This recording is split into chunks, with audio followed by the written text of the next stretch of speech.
dive on in here and get started.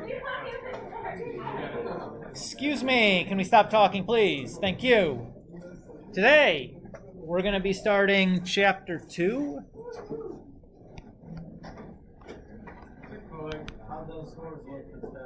I'm not finished grading them yet. Do I have to go to the bathroom and blow my nose? Okay. Do I have to? I'd appreciate it if you did. Bye, Dad.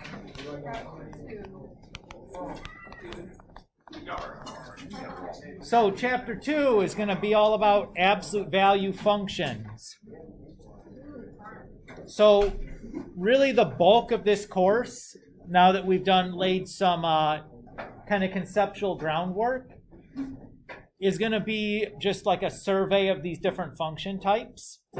So for each of these chapters where we're studying a specific function, we're going to be primarily focusing on these 4 skills.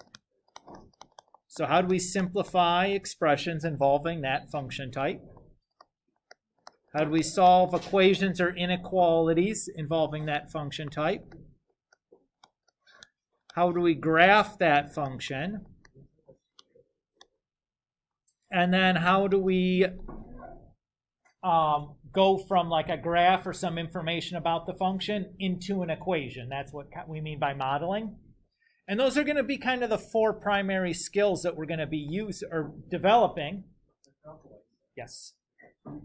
Now those 4 skills are the details in there will differ a little bit depending on how that specific function we're talking about for the chapter works. But you're going to see these 4 types of questions kind of over and over and over and over again throughout the course of this semester and next. So each of these chapters where we study a function, we're going to spend time working on these 4 skills. Okay with that idea? Yeah. Great. So let's start talking about absolute values here particularly. I hope that most of us have seen absolute value before in your previous algebra course. Just a quick, like off the cuff, like what does it mean to take the absolute value of something, or what does the absolute value do? Anybody?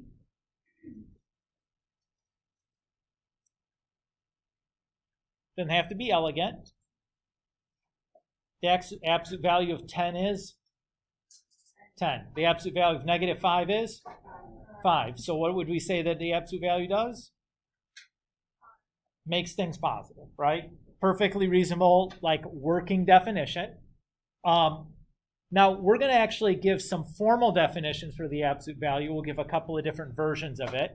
The formal definition, probably not practical when it comes to like doing specific things, like specific problems. But what the definitions really are helpful for is kind of developing some framework or developing a system to do this specific individual problems. So it is important that we have these formal definitions, even if we don't use them practically to do the work. They end up being good justification for like a process that we develop later on. Okay. So our definitions. The first one, the one that we're probably heard many moons ago when we were introduced to absolute value again, we'd say the absolute value of A, and then the symbol we use are that vertical bars around A, is the distance on the number line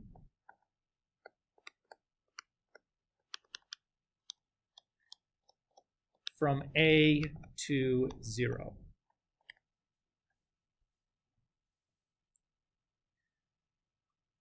So for example, if I have the absolute value of 5, here's 0, 1, 2, 3, 4, 5 is there. That distance is 5, right? If we have the absolute value of negative 3, 1, 2, 3.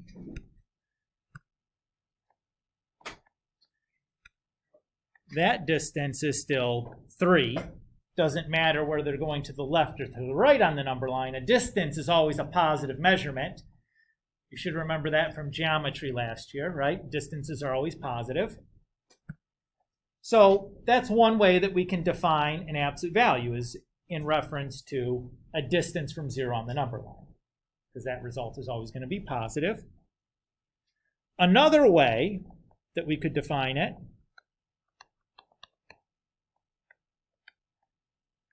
is algebraically. So one algebraic definition we could give is that the absolute value of A, it's supposed to just be the letter A, kind of looks like a 9,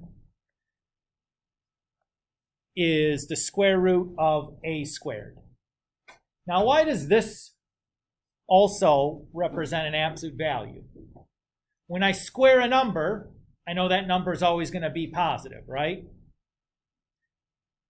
And when I square root a number, it undoes the squaring, right?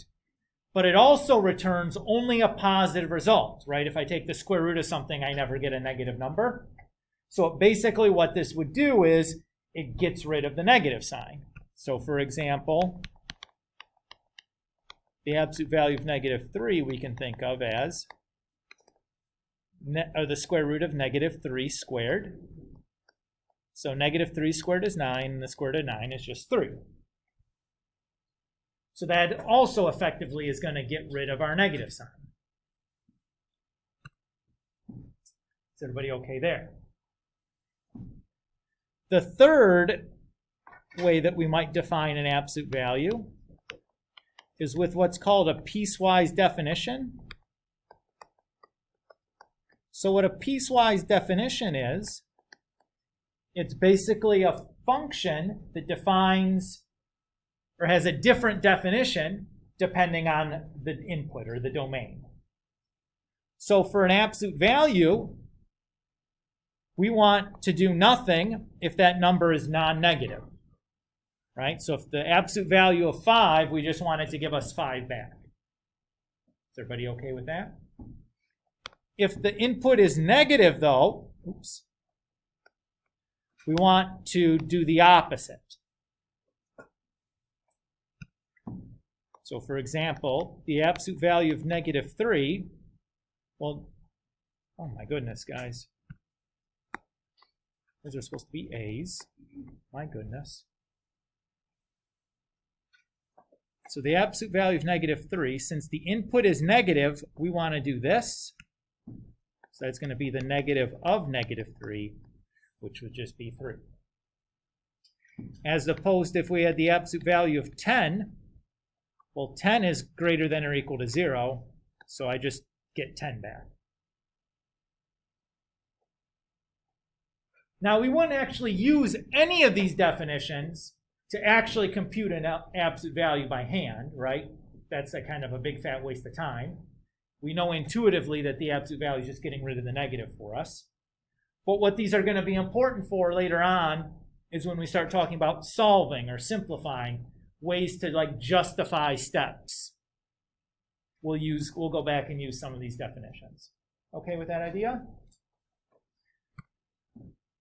All right. So let's talk about simplifying here.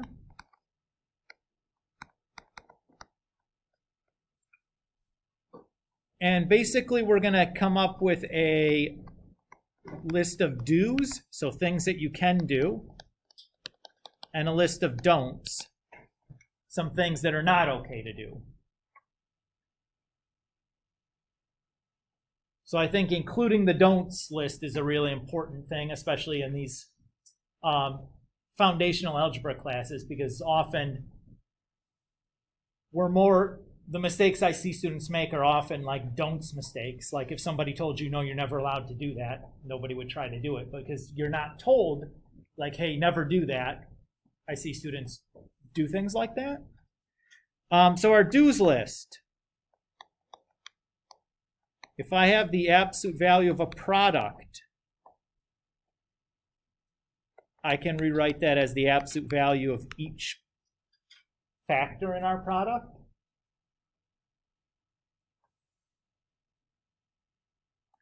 And if it works for multiplication, it also is going to work for division, because division is just the multiplication of a reciprocal.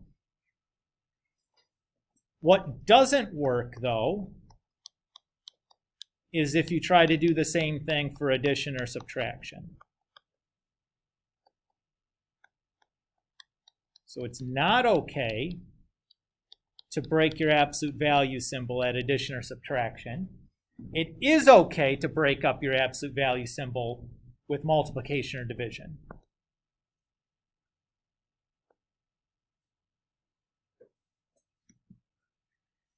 Where are we going to get into trouble with trying to break the absolute value symbol with addition or subtraction?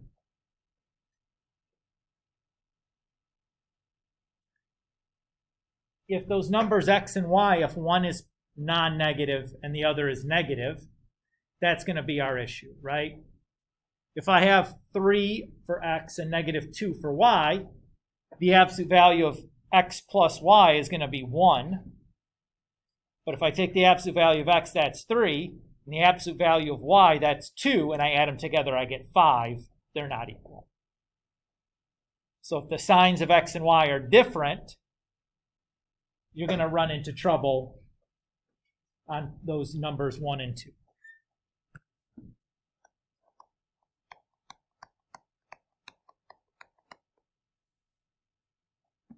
Number 3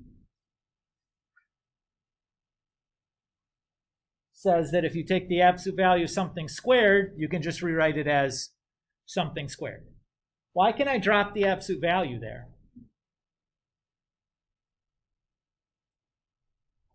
We made this observation earlier. Something squared is always positive anyways, so the absolute value of something positive is just going to be itself. Is everybody okay there? Okay. A don't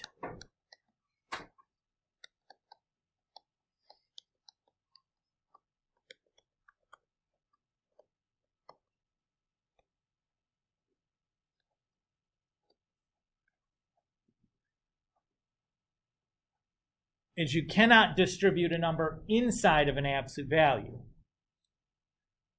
Why can't we do that? Why is that going to be a problem? Well, it is not parentheses, but it kind of acts like a parenthesis, right?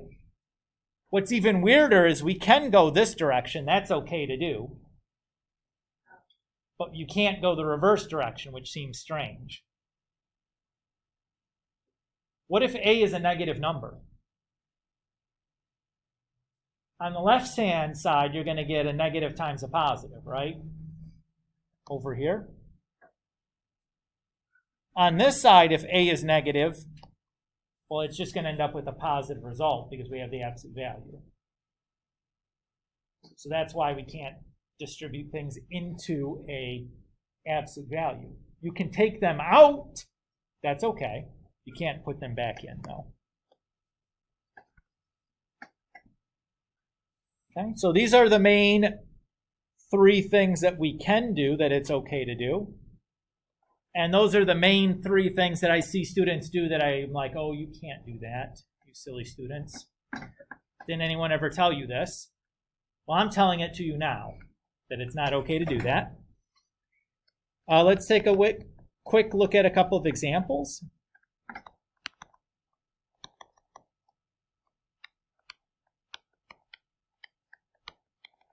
So let's say we have the absolute value of negative 3x.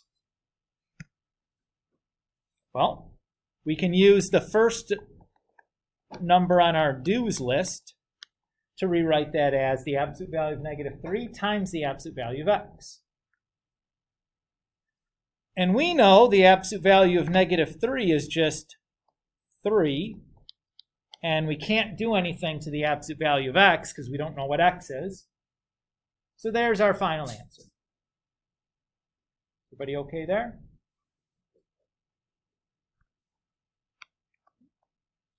How about if we have the absolute value of x plus 10. What can I do here? Nothing. Very good. There's nothing to do. We can't break an absolute value at an addition symbol. So it just is what it is. Everybody okay there?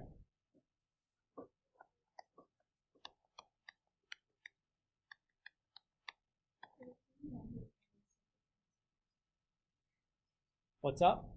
It's only 9 days more days than difference. I need it. I'm glad I know that. Okay. So if I have the absolute value of x times the absolute value of x, I can rewrite that as the absolute value of, oops, let me use the red. The absolute value of x times x, right? And what's x times x? X squared. And we know the absolute value of something squared is just that something squared.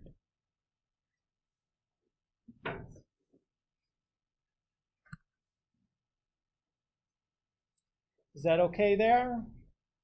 Now, I'm not going to ask you guys specifically to do simplifying problems, but these are important skills that we have, because when we start talking about solving, which is something I'll ask you to do, it's important that we're not doing any of these kinds of things that we're not allowed to do, that we're manipulating the absolute value in a way that we're allowed to do that. Is everybody okay with that idea?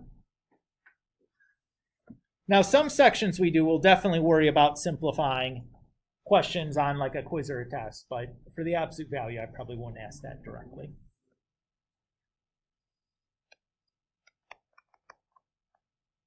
Okay, so let's start talking about solving absolute value equations.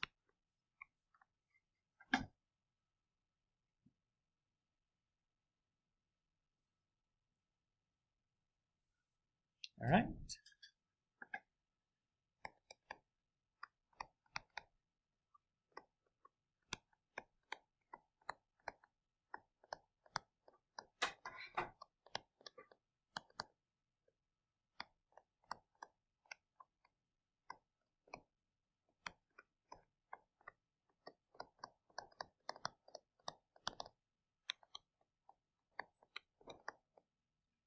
So when solving, we're going to use the reverse order of operations.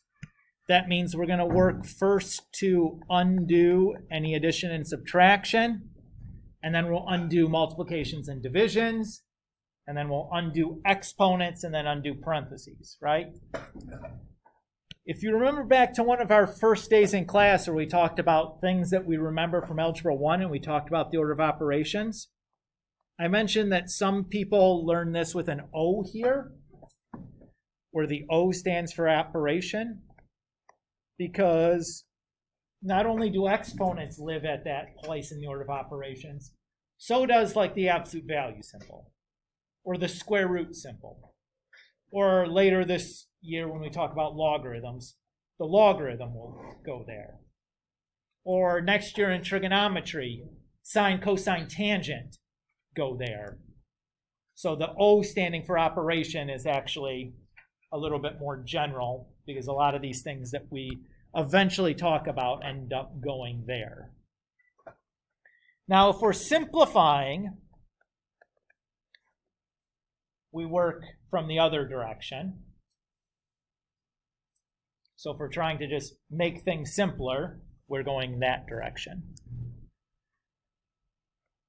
Okay? With that idea, at least in general. Let's look at what can happen, though, when solving an absolute value equation.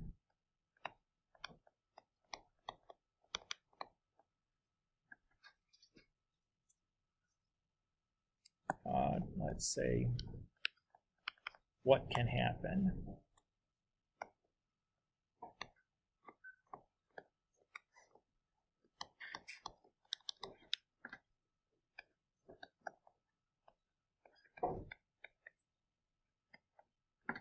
So let's say we have the equation, the absolute value of x is equal to 5. This should be something we conceivably can just do using some common sense. What is the solution to this?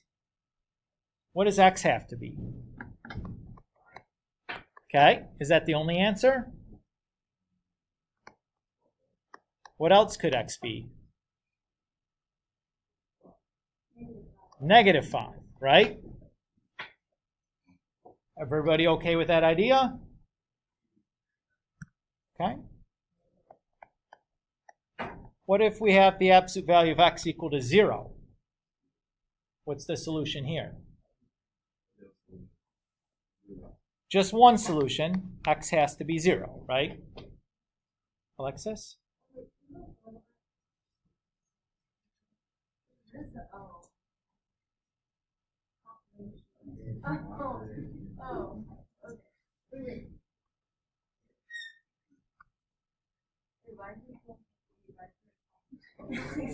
Okay. I'm sorry, I couldn't write everything down. So the O is a broader term standing for operation because lots of things go in that place in the order of operations, not just exponents. So in addition to exponents, things like absolute value go there, or square root, or when we later this semester we talk, or next year, or next semester we'll talk about logarithms. Those go there. Or next year in trigonometry, sine, cosine, tangent would go there. Sorry, I was kind of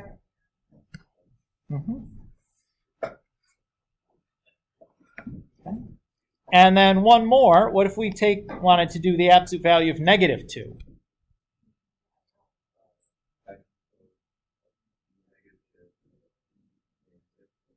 So the absolute value of -2 is -2. Oh. The absolute value of 2 is -2? -2. X equals.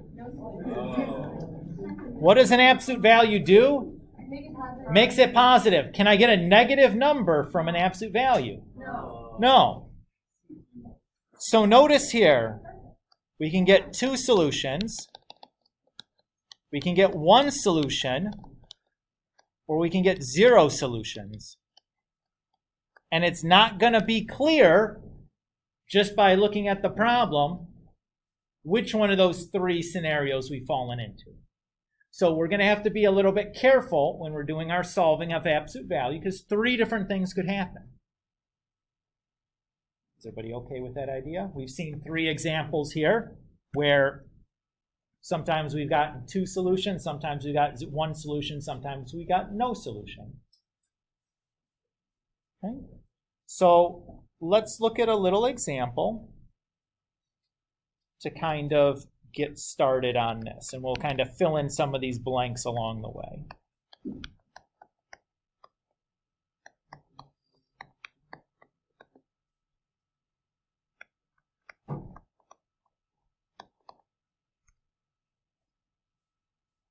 All right.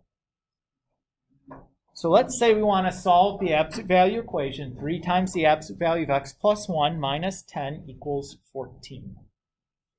What should be the first thing that I do? Alexis? Add 10 to both sides. Great.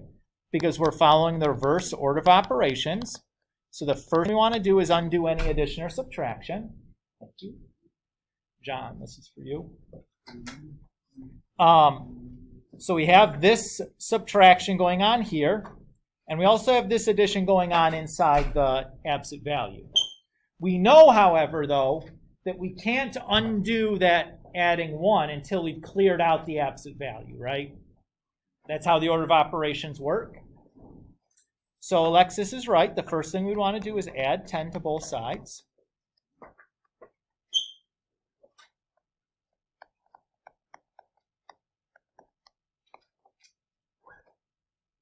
You may.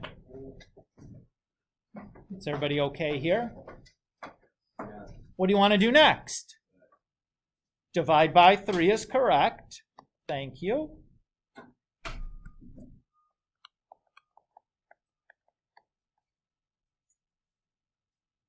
So those first 2 steps were probably pretty obvious. It feels very much like the solving that we did in Algebra 1, right? So far, nothing strange has happened. Here's the question, though.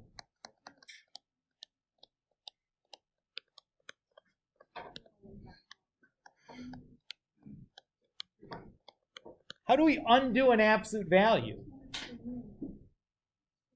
Alexis?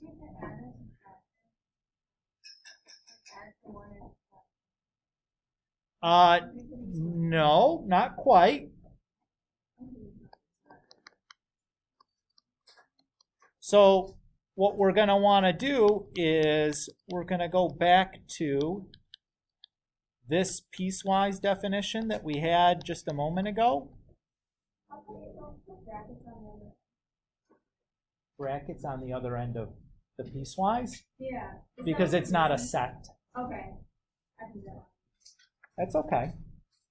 It's not a big deal if you did put brackets on the other end.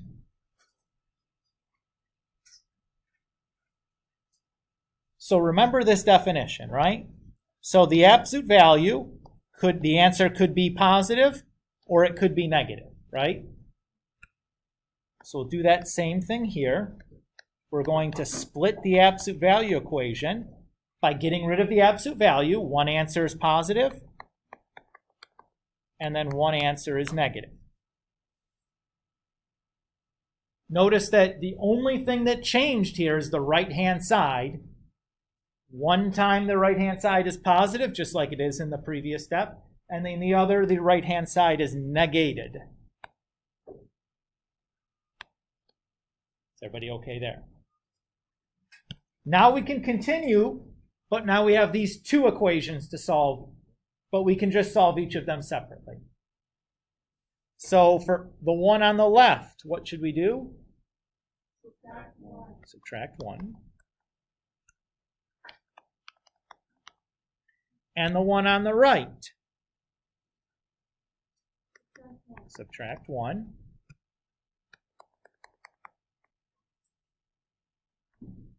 Okay, everybody so far so good? Okay. Are we finished? No. No. So remember how we talked about sometimes we can get two solutions, one solution, or zero solutions? We don't know if the two solutions that we have are both correct, one of them's correct, or neither of them are correct. We still need to do something else, because for the first time that you've probably experienced this, something odd can happen called an extraneous solution. Extraneous solution.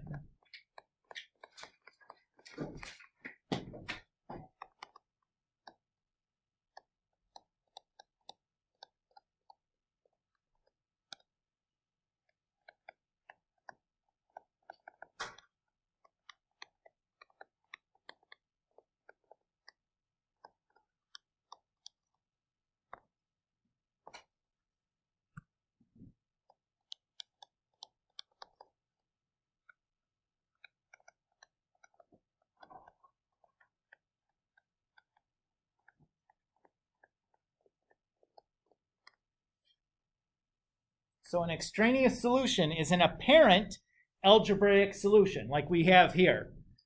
The x equals 7 and the x equals -9. We made no algebraic mistakes. We made no arithmetic mistakes. There's no reason that we would think that these wouldn't be correct. So that's what I mean by an apparent algebraic solution. To find out if these are actual solutions, what we're going to do is we're going to see if they satisfy the original equation. So what this means is that we need to check all of our solutions when solving an absolute value equation, because we don't know just from looking at them or just by the process that we used that we're guaranteed a correct answer. This is different than in Algebra 1, right? When you solved a linear equation, if you did the correct work, you were guaranteed to get the correct answer. Everybody agree with that?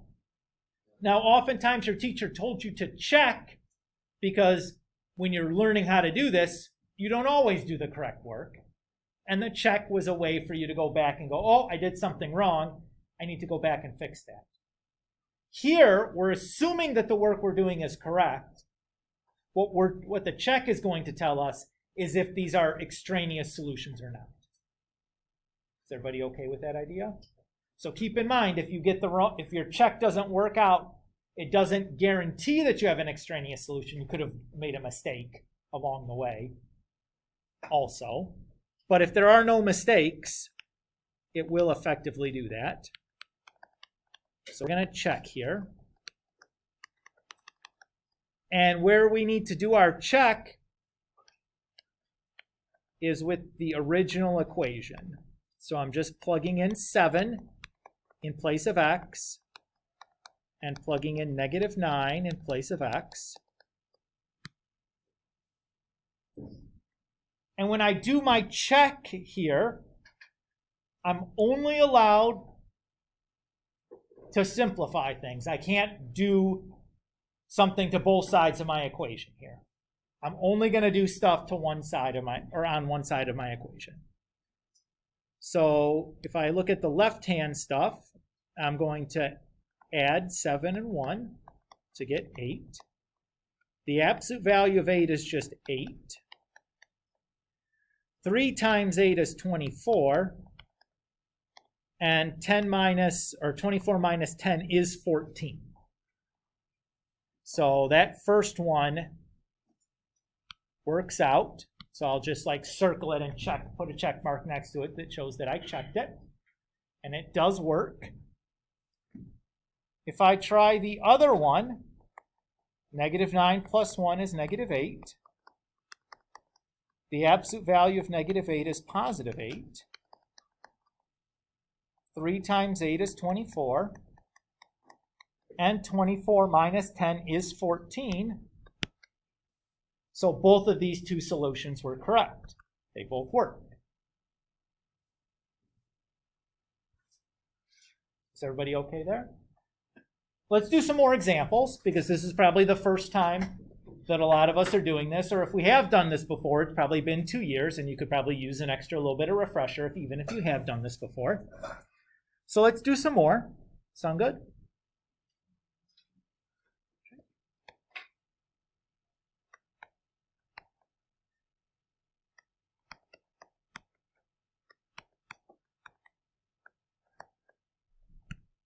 Okay. What should we do first for this one? Subtract 6. Very good.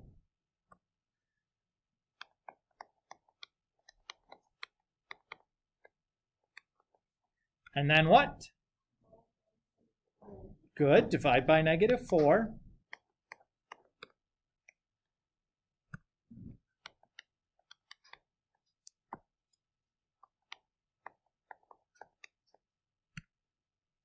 Okay. And then what?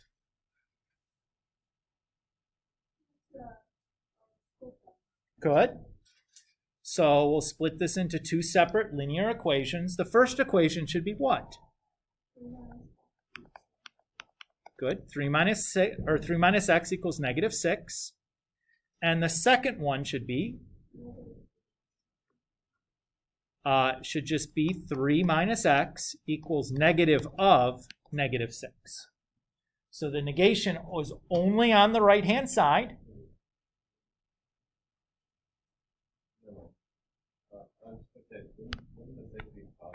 Right. I'm writing it this way for a reason. You'll see later why I'm choosing to do this. But yes, negative of -6 is +6. You're absolutely correct.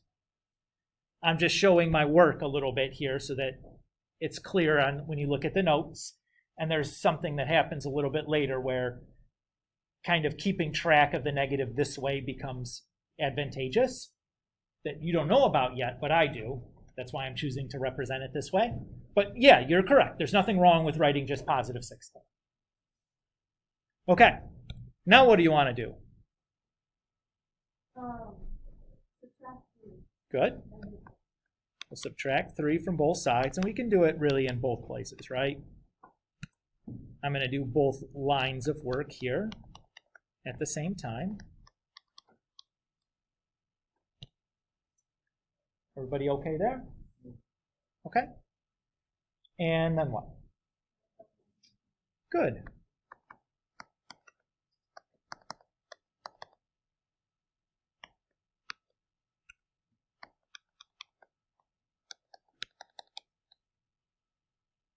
Very good.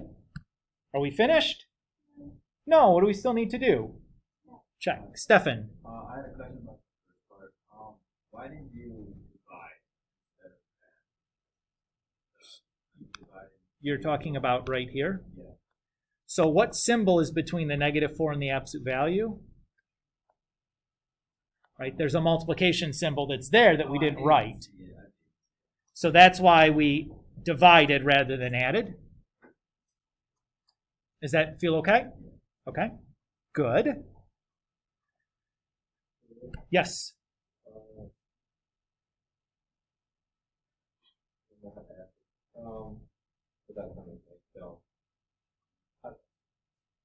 Why didn't you divide by 1, -1? So remember that in front of an x, there's always like a 1. So that's really -1x is the coefficient there. Is that? That's okay. You can ask questions like this. That's okay. They're important. And because you're thinking it, I'm sure someone else is thinking it. You know? What's dumb is not asking a question when you don't understand. What's dumb is pretending to understand when you really don't. Right? So, trying to act smart when you're not, when you know you don't know what's going on, that's the dumb decision. Saying with a little bit of humility, like, okay, you did something here, I'm not sure what it was. It seems like it should be easy and obvious, but I missed whatever it was. That's good. Nobody gets mad at that. Nobody thinks you're dumb for that. Okay. Off my little soapbox here. So now we got to check. So again, I'm going back to the original equation, and everywhere there was an x, I'm just going to put my solution, parent solution, maybe I should call it that.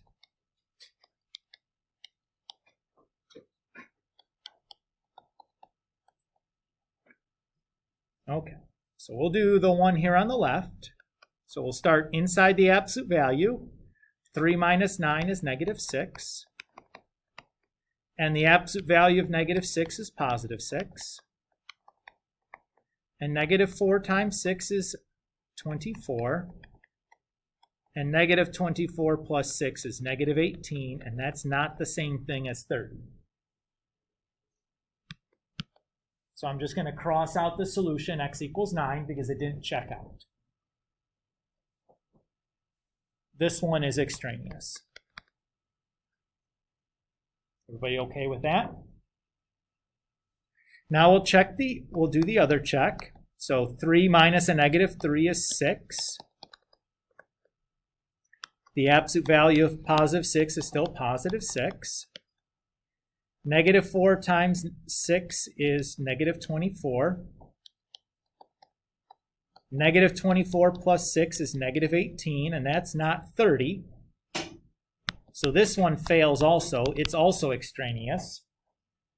So my result then, I should say, is no solution. I crossed out both of them. There's nothing left.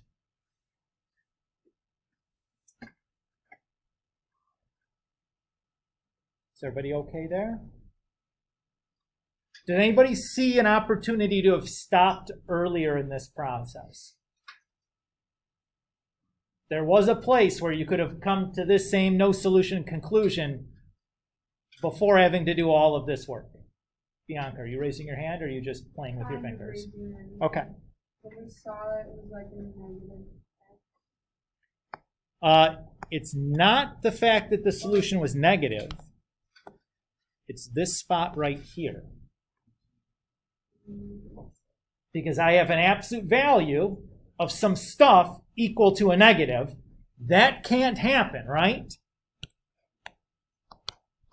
Right here, you could have told me that it was no solution and stopped, and I would be fine with that.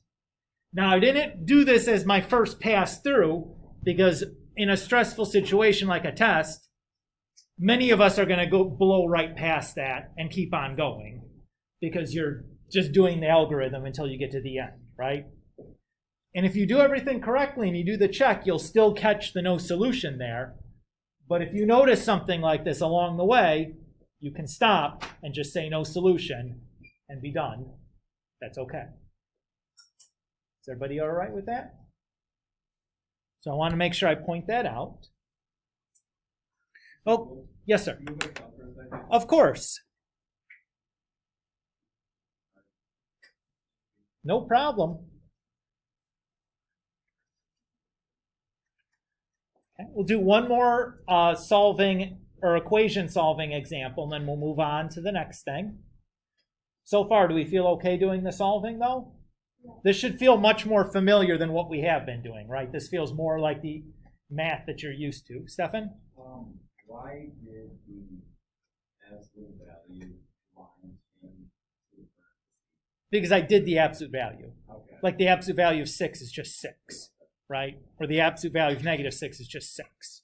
So that's why I did that, right? Because the -4 is being multiplied to it.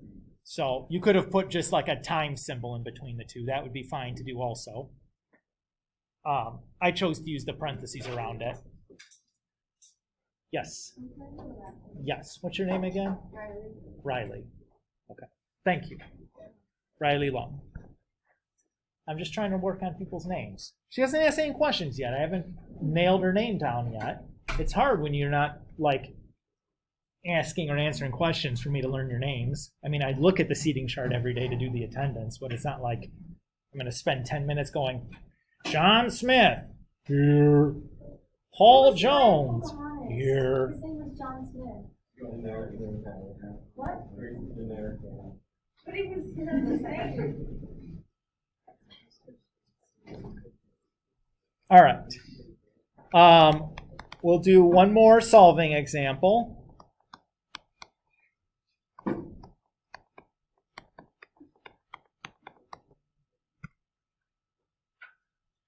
And then we'll move on to the next thing.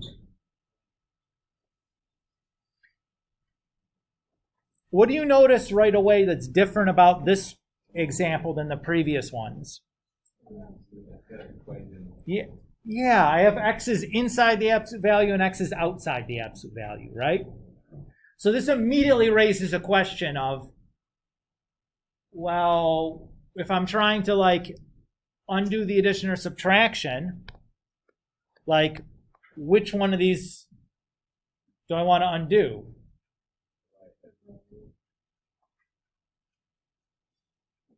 So should I add 3 or -7? It does actually matter. So what we want to do is eventually we need to get rid of this absolute value, right? At some point to solve this, that's got to happen. Because I can't get the 2x over here combined with the x over there until the absolute value is gone. Everybody agree with that? So, in order to get the absolute value gone, I have to get the absolute value by itself so I can split it into two equations. So I don't want to subtract the 7. I actually want to make sure I add the 3 because I want to get that absolute value by itself in order to do the split. So I'm adding the 3 to the 7.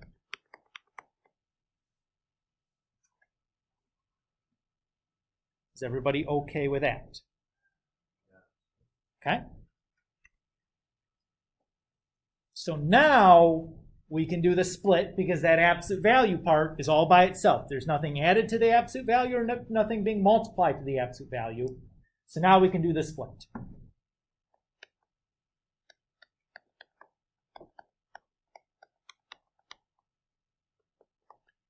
And this is the point where when I write the negative sign and then the parenthesis around the entire right-hand side that I was waiting for, that Jack asked about earlier, this is why I'm doing it that way, so that I don't forget to do it when I come to this situation.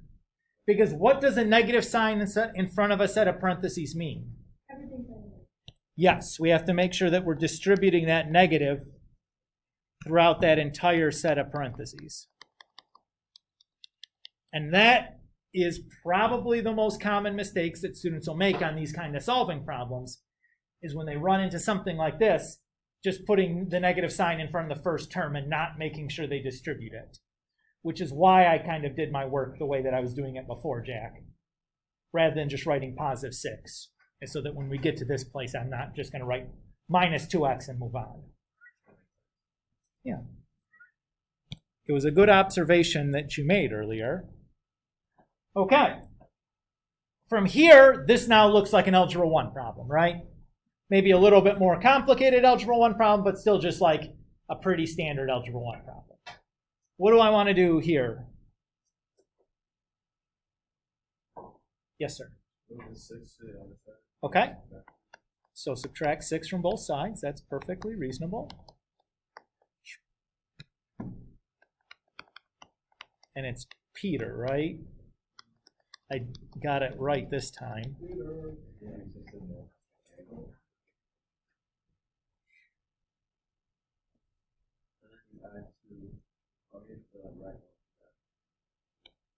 So you mean 2x, right? That's okay. I knew what you meant, but I wanted to make sure that, just make sure. Oops. Okay. And then just divide by 3, right?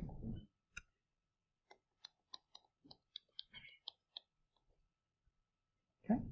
And back to the other equation. What do you want to do for that one?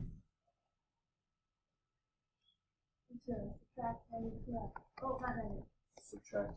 Yeah, I knew what you meant. And you did too, as soon as you said it. You're like, that's not quite what I meant. So what I said, not what I meant. Happens to me. Okay. Mm-hmm.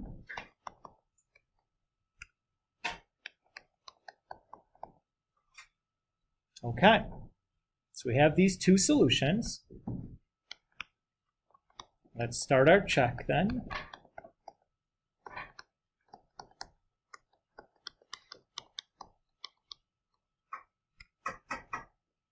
Okay.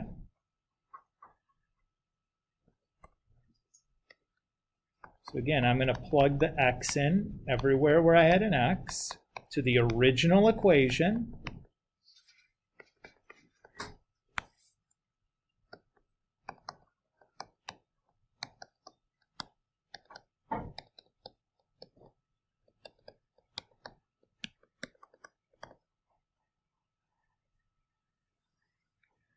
Okay. -4 plus 6 is just 2. 2 times -4 is -8. The absolute value of 2 is just 2. -8 plus 7 is -1. And 2 minus 3 is -1. So that works.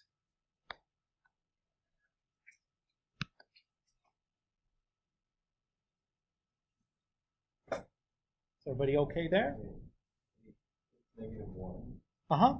On both sides.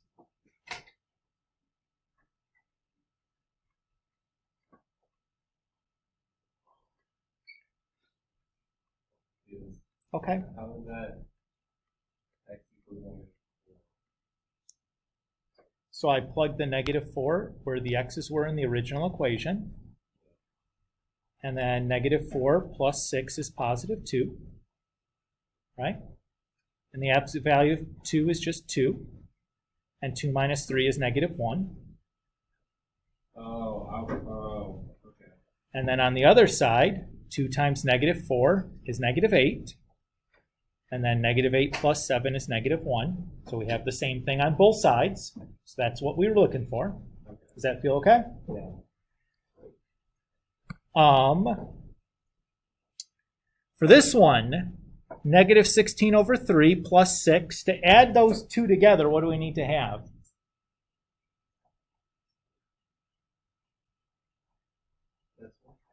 Not a decimal. We we need to have a common denominator, right? So we'll think about that as 6 over 1, absolutely. And then what would the common denominator be between 16 over 3 and 6 over 1? Just 3. So I'll multiply 6 over 1 by 3 over 3. So that's going to give me negative 16 over 3 plus 18 over 3. And then how do I multiply two fractions? I have 2 times negative 16 over 3. How do I multiply those? Well, we think about 2 as the fraction, 2 over 1. And we just multiply the tops together and then multiply the bottoms together. So that's negative 32 over 3.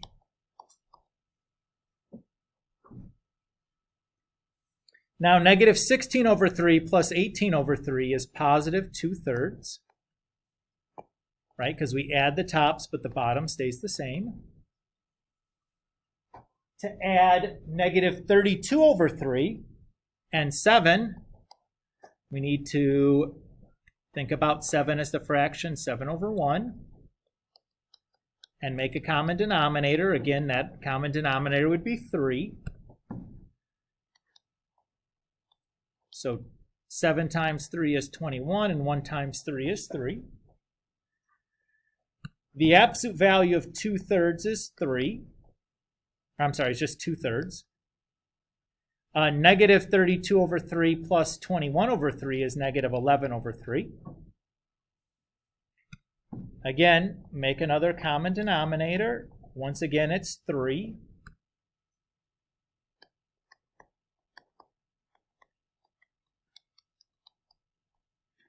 Two-thirds minus 9/3 is negative 7/3, which is not negative 11/3.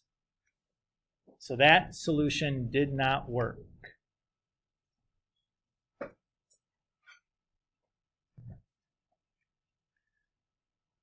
So we go back and we'll just cross that one out.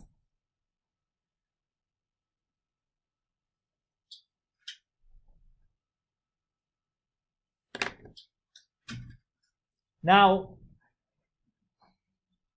that was a lot of fractions, right? The check, though, is all numeric, correct?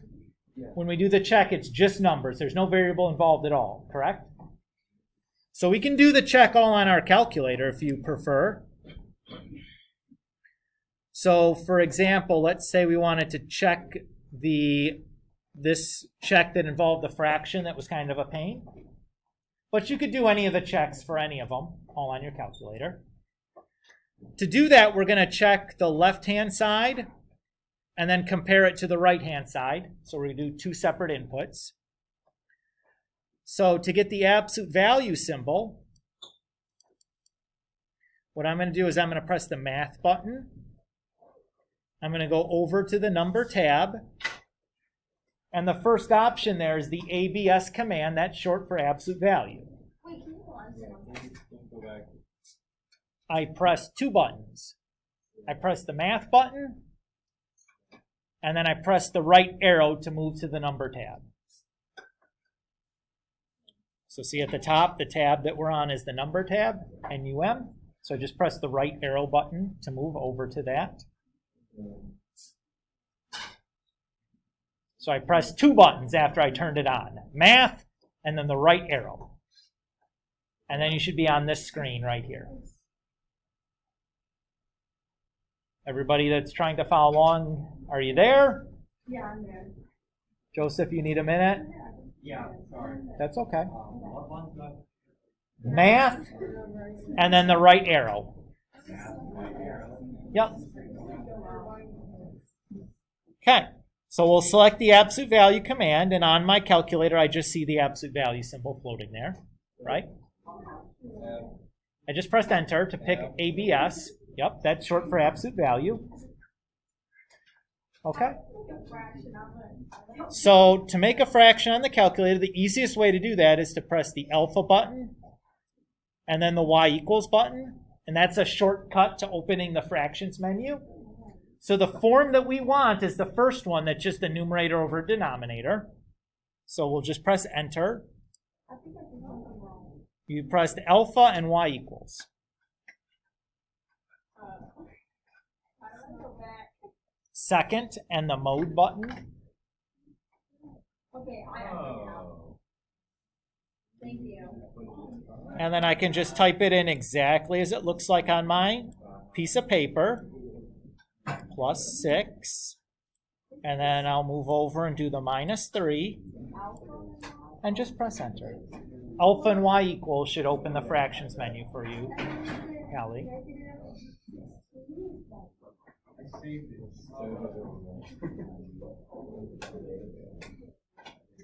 And then to do the right-hand side, 2 times parenthesis, alpha y equals, I'll pick the n over d again, negative 16 over 3,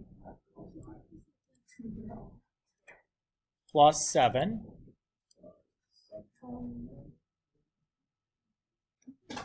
and I compare the two and they're not the same, right? What's lovely about using that n over d option is that the calculator is returning to me also a fraction. Normally your calculator doesn't give you a fraction as an answer, it gets you a decimal. Not a big deal because you can tell if 2 decimals are equal pretty easily, but it's nice to be able to get know how to tell the calculator that you want a fraction answer. If you use that n over d option, any computation you make with that is going to give you a fraction as an answer if the answer is fractional, right? So if you had actually an irrational number come out of that, it wouldn't give you a fraction. Bianca. For 2 times the negative 600. Right now it's just negative 2. Like, let's see that. Like what I put in. Can I see what you put in?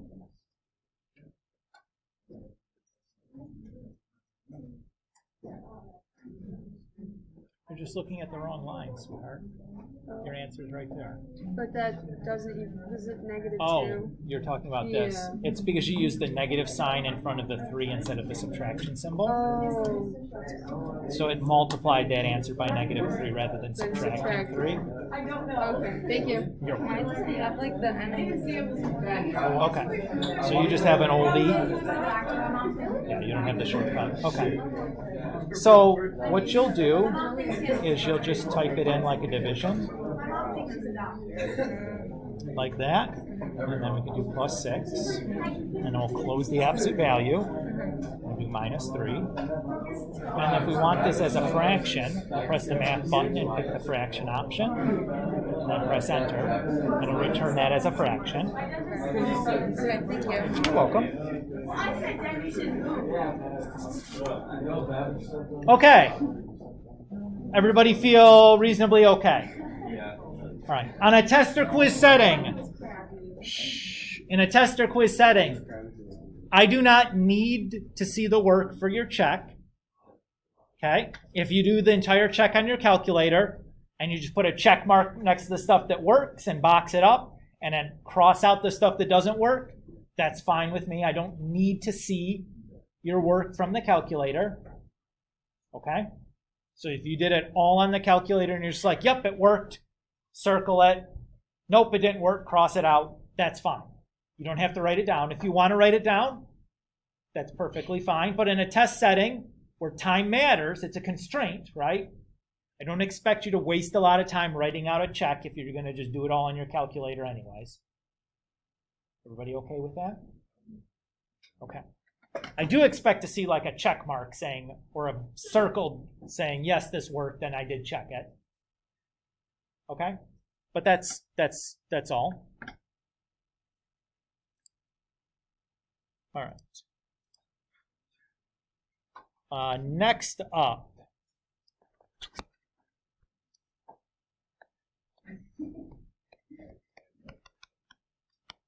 is solving absolute value inequalities.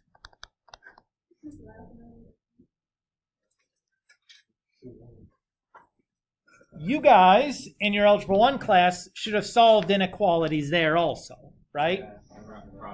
Do you remember what's the thing you have to be careful about when you solved inequalities. When you divide it by a negative number, you have to switch the Nope, you're exactly right. Keep on going. you have to switch the sign around. The inequality symbol reverses direction. Exactly right. Except it's not just when we multiply. It also applies when you divide. Or I'm sorry, you said divide. I meant reverse. But so when you multiply or divide by a negative, You have to switch around the sign. the direction of the inequality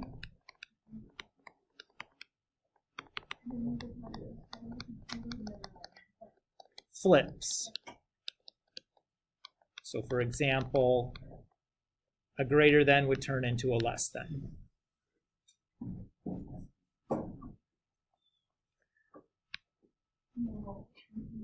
So we have to make sure that we're being conscious of that when we're solving these absolute value inequalities.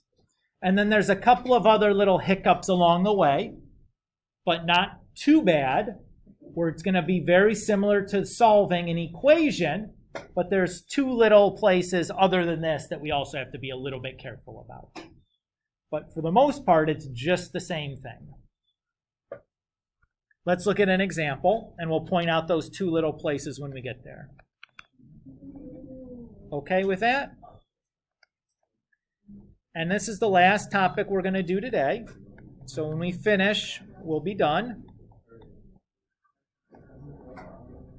You guys have done a good job to this point. I'd ask you to kind of keep it together here, though. If we can focus here for the next, focus through for the next 10 minutes, we're almost done. Go up really quick. Alexis was distracting me. Oh my god, hell. I would say that distraction is a two-way street. Yeah, it was she started talking to me first. You went, why didn't you talk to me first? You asked me. You guys can both stop talking right now and write down whatever you're trying to write down so we can move on. All right. You just outed yourself the whole class. What should we do first here? Add 10 to both sides. Great.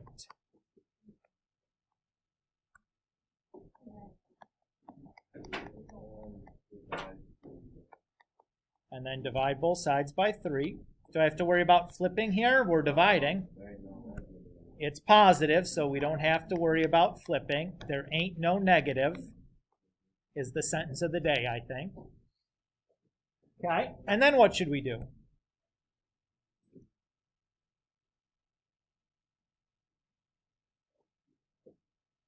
So how do we get rid of an absolute value?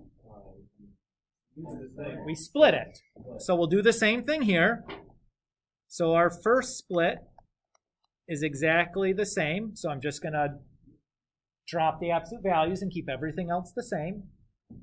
The second split, we drop the absolute values, we negate the right-hand side, and we have to switch the direction.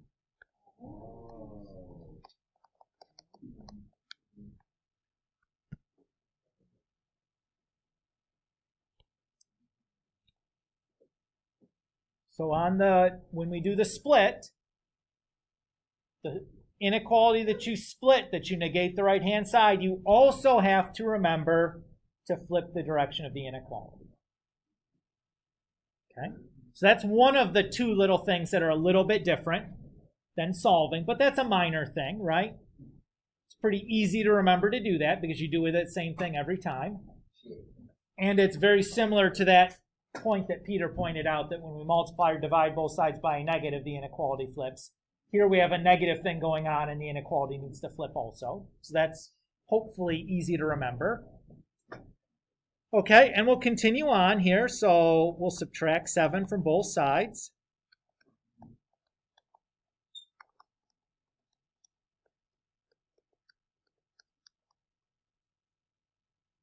And what we're left with is these two inequalities, right?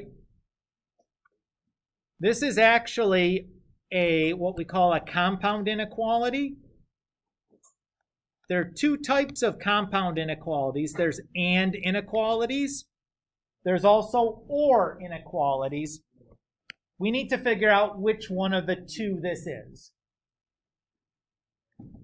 So the easiest way to determine whether it's an and inequality or an or inequality is to graph the two inequalities on the same number line.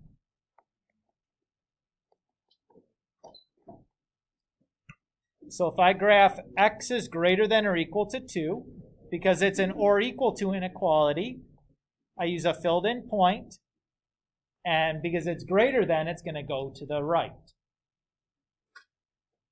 If I graph x is less than or equal to negative 12, because it's or equal to, I have a filled in point, and because it's less than, my arrow goes to the right. When the arrows point away from each other, like this, it's an or inequality. So the way we'd write our final answer is x is greater than negative 2, or x is less than or equal to negative 12. So when the arrows point away from each other, it's or. I looked at the picture that I just drew. Are you asking how I drew this picture? Yeah, I meant that part. X is greater than negative 2. So here's negative 2. The things greater than negative 2 are to the right on the number line. So I drew my arrow to the right.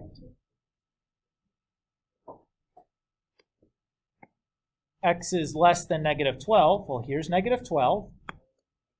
And the things that are less than negative 12 are to the left.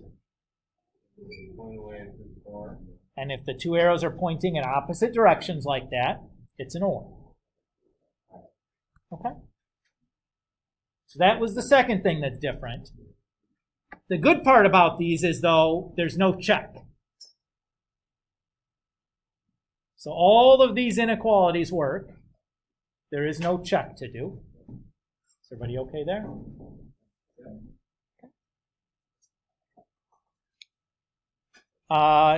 Last example. We'll do one more like this.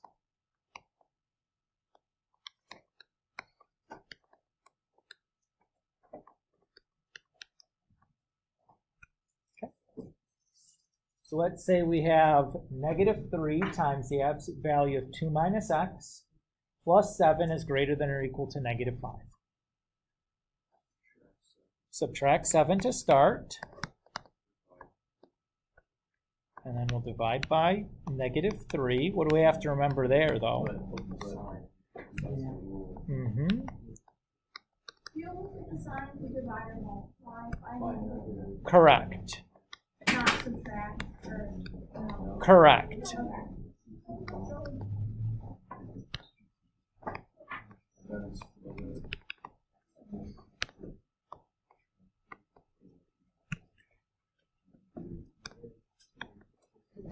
So then we'll split this. Good. So we have 2 minus x is less than or equal to 4. And then 2 minus x is greater than or equal to negative 4.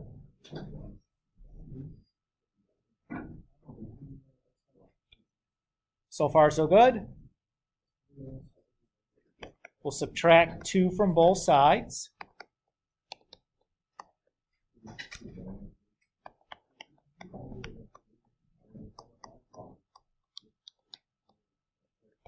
And then we'll divide by negative 1. What do we have to remember here? Yeah, we have to flip again.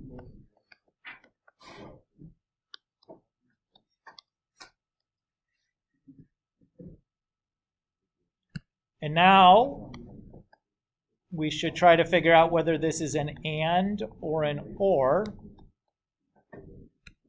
So x is greater than or equal to negative 2 because it's greater than, or because it's or equal to, it gets filled in. And the greater than stuff is to the right. Then x is less than or equal to 6. So or equal to means we get filled in. And less than is to the right. When the two arrows are pointing at each other, this means it's and. So there's two ways you could write your final answer for an and. You can do it kind of the same way we did an or. I would take that for no penalty. If you're taking a multiple choice test, though, like a standardized multiple choice test like the ACT or something, they would not write the answer that way as one of the choices in your multiple choice. They would write it as a single line and write it as -2 is less than or equal to x, which is less than or equal to 6. So either of these is fine. But I wanted to point out to you that for those of you that may be taking an ACT here this year or next year, if at all, I guess that they're not really requiring it this year because of the circumstances, a lot of colleges, but